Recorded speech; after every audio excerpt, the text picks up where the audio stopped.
Bonsoir à tous et bienvenue dans ce point de l'actualité. Une journée bien remplie ce vendredi pour les congressistes du 27e sommet de l'Union postale universelle. De chaudes discussions ont abouti sur l'adoption de la tenue d'un congrès à mi-terme, c'est-à-dire tous les 2 ans. C'est une proposition de la Côte d'Ivoire qu'a suivi finalement l'Assemblée. Des détails avec Cheikh Koné. C'est la task force présidée par la Côte d'Ivoire depuis les congrès extraordinaires de 2018 et 2019 qui a conduit les débats à cette 11e journée. Ce groupe de réflexion chargé d'étudier le mode de travail et de fonctionnement de l'UPU a fait la proposition de l'organisation d'un congrès à mi-terme permanent de l'institution, ce qui aura l'avantage de raccourcir la période de 4 ans prévue statutairement pour la tenue d'un congrès, et ce, pour évaluer la mise en œuvre des recommandations à chaque assise.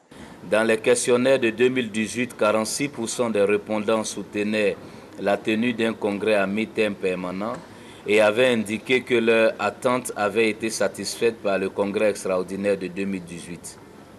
L'évaluation des résultats du congrès extraordinaire de 2019 a confirmé cette tendance en démontrant que ce congrès était une réussite. Sur la base de ces contributions, les avis semblent favorables à ce que le congrès à mi-terme devienne un élément permanent avec des attributions fixes. La Côte d'Ivoire et plusieurs autres pays membres ont défendu cette proposition d'ailleurs rejetée par un autre groupe de pays membres qui évoque des contraintes de logistique et de financement. Tous ces aspects ne devraient pas empêcher la faisabilité du projet, ont rétorqué les pays favorables à l'option du mi-terme permanent. Toutefois, si le congrès à mi-terme est adopté comme un élément permanent, les aspects ci-après doivent être davantage clarifiés. Le lieu du congrès à mi-terme permanent doit-il être fixé sur la base d'une rotation entre les pays hôtes, comme cela est actuellement le cas pour les congrès ordinaires, ou la Suisse doit-elle être considérée comme l'hôte permanent? Financement stable.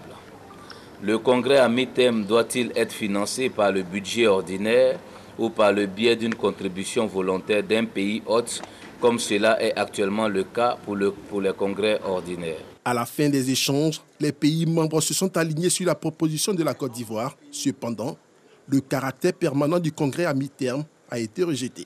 La 12e journée du 27e congrès sera consacrée à une visite des atouts touristiques de la Côte d'Ivoire ce samedi. Et c'est le moment des bonnes affaires. Si vous avez manqué le premier rendez-vous en mars dernier, la deuxième période des soldes a commencé depuis le 10 août jusqu'à la fin du mois.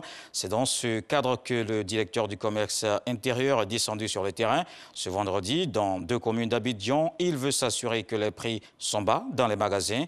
Après sa visite, le directeur du commerce intérieur affirme que les coûts des marchandises ont effectivement connu des baisses qui oscillent entre 10 et 80%.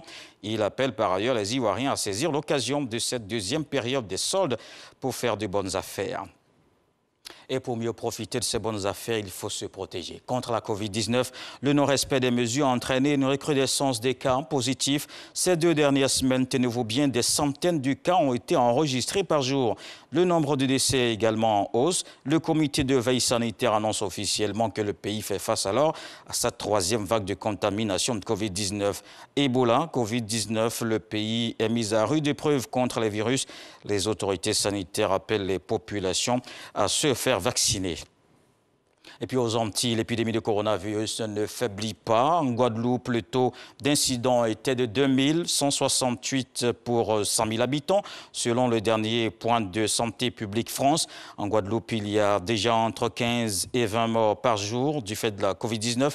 Les 2 hôpitaux, les principaux, sont saturés ou sur le point de l'être. Les Antilles continuent de bénéficier de renforts en termes de matériel et de soignants, plus que nécessaires pour faire face à cette violente 4e vague.